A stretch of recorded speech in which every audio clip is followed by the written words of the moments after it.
All right, y'all. So this topic here obviously was It was very a emotional. very emotional and a very touching, home Subject. hitting episode.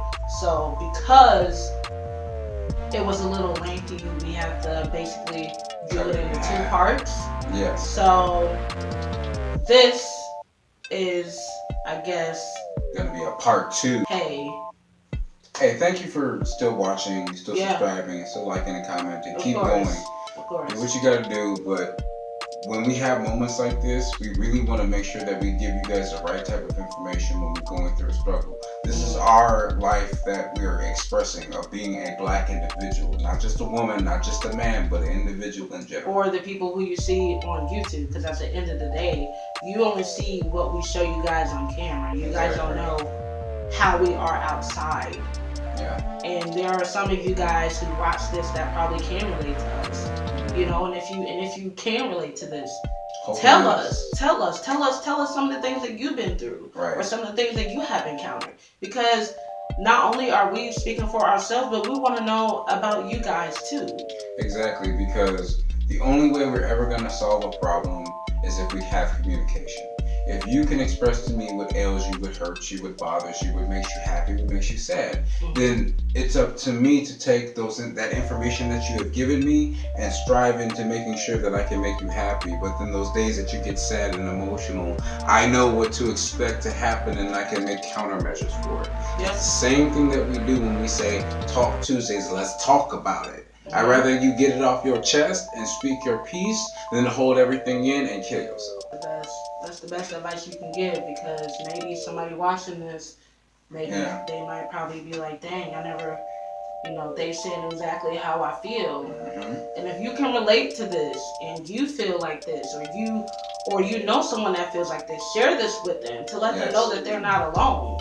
I know that some people may not speak on how they really feel about certain things, but there's nothing you can do if you just keep everything bottled up. You have to talk to somebody about something. Otherwise, it will literally kill you keeping in things. Exactly. So make sure that you guys do the best that you can with the best of your abilities. Make sure to check out our next video that we're going to be posting. I hope you guys show some love. And also, have a fantastic day, you guys. All right, y'all. We're going to see y'all later. Peace. Peace. We Talk Tuesdays, everybody. It's your brother from another mother. And your sister from another mister, because you know Papa was a Rolling Stone. Hey. We're going to be talking about Black Lives Matter. Okay, so not kneeling during the anthem, that's not good enough. Okay, fine. So then you go, you protest, and you march in the streets. You can't march in the streets because other people got to use the streets to get around. But what about, but why? Why can't you? Then they say, okay, Black Lives Matter. During the protest, early, they were saying, well, it got really crazy. They were burning down buildings. They were doing this. They were doing that. I'm like, oh yeah. What about the Boston Tea Party? Then they blow up some stuff and set fire to things when they were protesting. Yep. Let's not forget, back when Martin Luther King Jr. was marching, they water hosed him. He was marching peacefully with no weapons.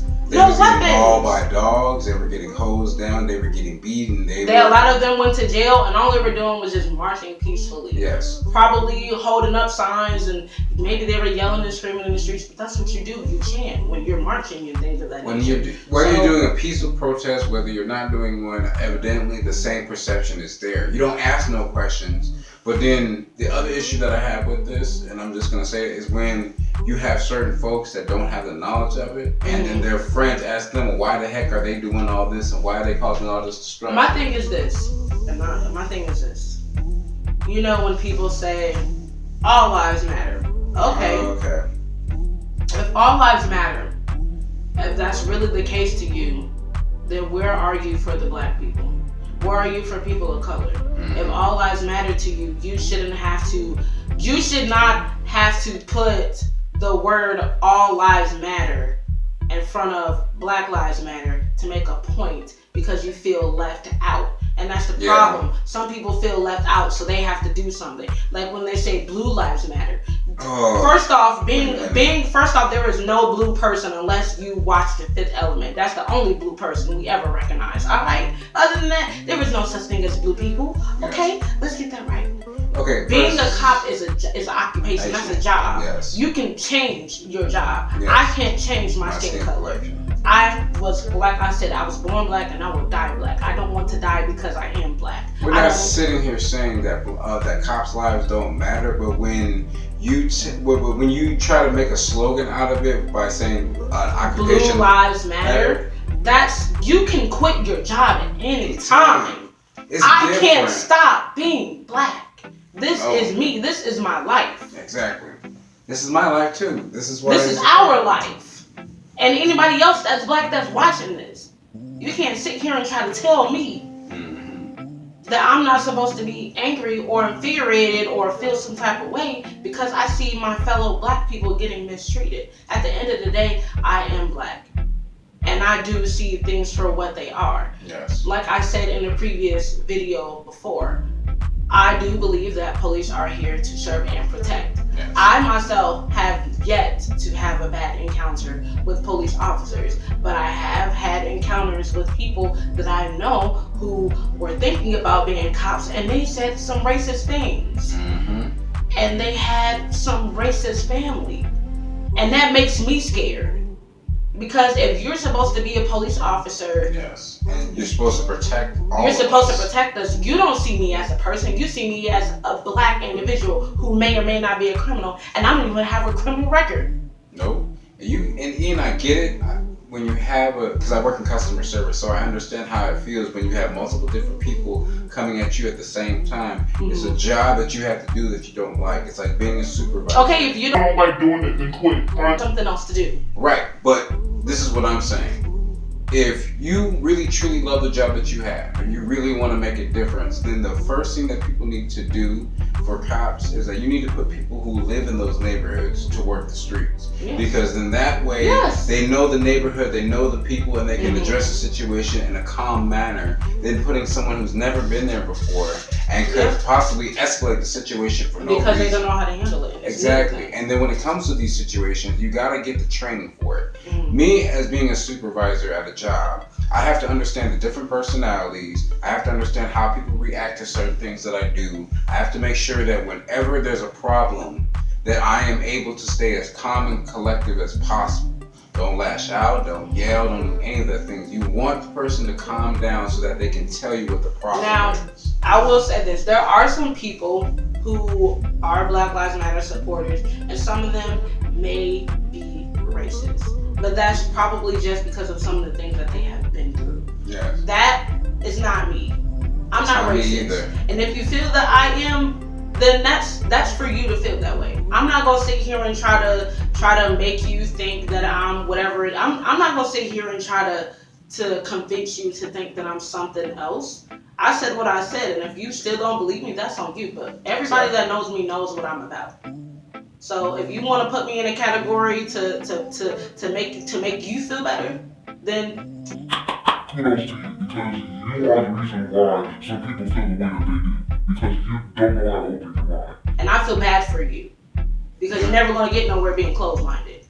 But that's why you should step outside your comfort zone and have conversations with people that are outside your own ethnicities, because then you can have some form of understanding of what's going on. And then to add on to that, it's like there are some times where I don't feel like I can be myself at certain places because definitely you have to code switch. You know you have to talk a certain way, you have to act a certain way, and then like if you don't, then people don't know how to take that, and it can turn into a whole situation for no reason. But this is the perception of what my people feel like, because anything could happen in a moment and somebody can just not chant out, but just come off the top with a slur, like, because my friend over here is expressing herself in a way that she feels is best, that you're gonna be thinking of her as an angry black woman, when she's not angry, she's just very emotional. She's expressing how she feels, and this is the way she does it. Had you got to know her and understand her, you would know that's part of her personality and perspective. As in do with myself, where I'm the type of person, like, I will sit and listen to you the entire time and hear what you have to say,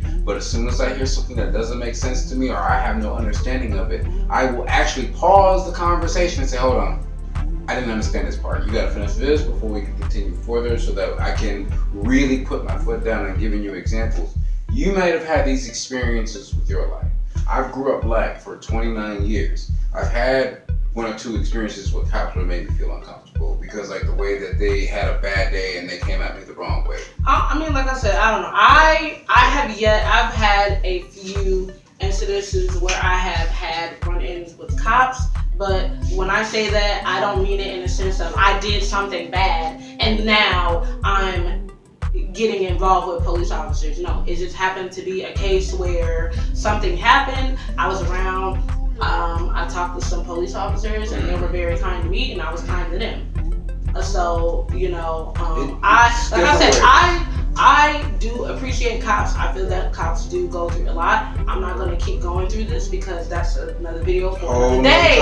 And yes, that video is definitely coming. So just be on the lookout, but don't hold your breath. So the next thing that we're going to talk about is it political? And truthfully, it doesn't.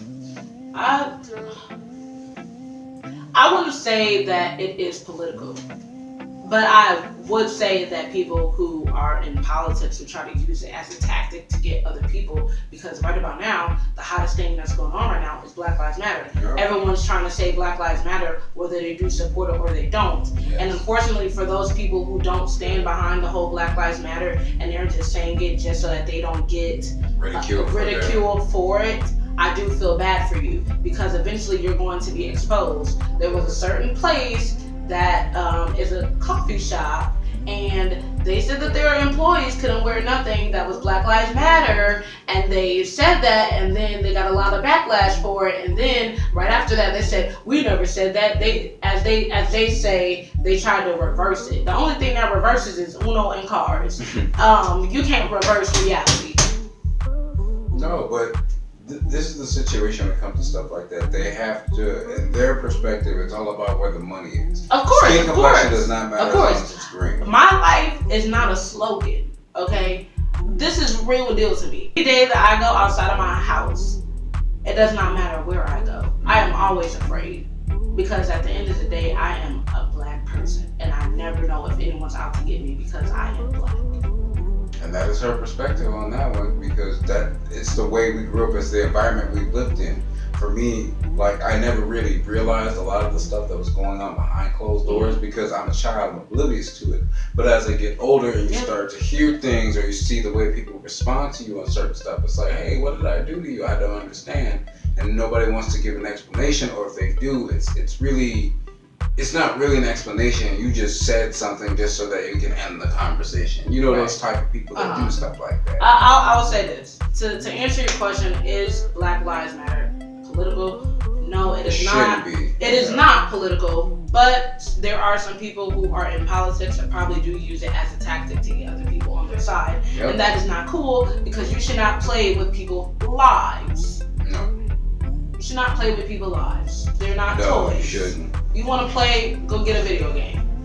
No, we ain't got time for those kind of games. But we're going to wrap this up before it gets too long. And then the last thing that we want to add to this before we go, anybody can join. Anybody can be a Black Lives Matter supporter. Yes. Anybody. Black Lives Matter is not a racist organization. At least I'm not. And neither is he. No. Like I said, there are some people who may be racist that are a part of the Black Lives Matter community. But that's because of some of the things that they have dealt with. And you have to understand why they think that way. But not everyone thinks that way. No. Just like how there are not all white people are racist, not all Hispanics are racist. We know that there are bad apples in every group of people that you see. It's inevitable. for this to happen in every culture. But you need to learn how to separate the two. Just like how you would with a celebrity. If you could separate their career from the stuff they do outside their job, then you should be able to do the same thing when it comes to a person's perspective. It's about the personality, not the skin complexion. I should be able to walk up to her and just be like, hi, how you doing? What's going on? And if we can have a communication or a story, and I feel like her energy of who she is not for me, then I go about my business. I don't have the time to be calling her any kind of slurs or putting her down or saying something ignorant. Because we are, at this pinpoint, we are grown adults. We need to have conversations and not throw hands at everything we have to do. If you don't want to listen, fine, that's who you are. But move out the way. If you're not gonna help, move out the way, because we need to get this settled and done. It doesn't make no sense that my great grandparents went through this, that my grandmother went through this. We are still living in a generation to where there are people who are still alive that have to deal with the racism. Yes. On both ends of the spectrum, whether it be the people who were dishing out the racism and the people who were receiving the racism. Yes. Okay, those people are still alive. You have to remember that slavery literally ended in the early 1900s. In the early 1900s is when slavery ended. So that was like 100 and something years ago, which means that somebody's grandparents, somebody's parents are still alive. There was actually a woman who was the child of a slave that is still alive. That's crazy. And she like did something with Obama, but like put that into perspective. Yeah. When you think about these things, you think that they're so long ago, but it's really not. Even with the whole thing of, and I had made a post about this on Instagram a while ago, but Dr. Martin Luther King Jr. and Anne Frank were both the same age. Yes, you think of the Holocaust as it being so long ago. You think of it as a black and white, like no color. Oh, this is way before. No, that wasn't that long ago. Because you have to think about it. Those people that was in World War I, World War II, all that stuff like that, those people are now in their 70s, in their 80s, probably in their 90s now. That's not that long ago. No, it's not. That's what we have to understand. But we've hit a lot of perspective. We want you guys to sit and think about it. What we're saying is we want you to listen in and hear what we have to say, even from a different perspective, from a different person. All we want you to do is to have conversations. Yeah, that's it. That's all. I mean, because at the end of the day, you'll never know somebody unless you talk. If you only judge them for what you see, then you don't know nothing. And don't be a know-it-all, because it never changes anything. Of course not. All right, you guys. Have a good night. We'll catch you at another time. Be safe out there. Peace. Black Lives Matter. Cut it. You need to cut it. Outside of any day that I go outside of my heart, any day that outside the house. Happy Talk Tuesdays, everybody. Headphones in. What? Weird to not say it. It was not even noticeable. Well, how long you have them headphones in? For a good minute. Did you have them in the last video? No. Okay, that's why I'm just like.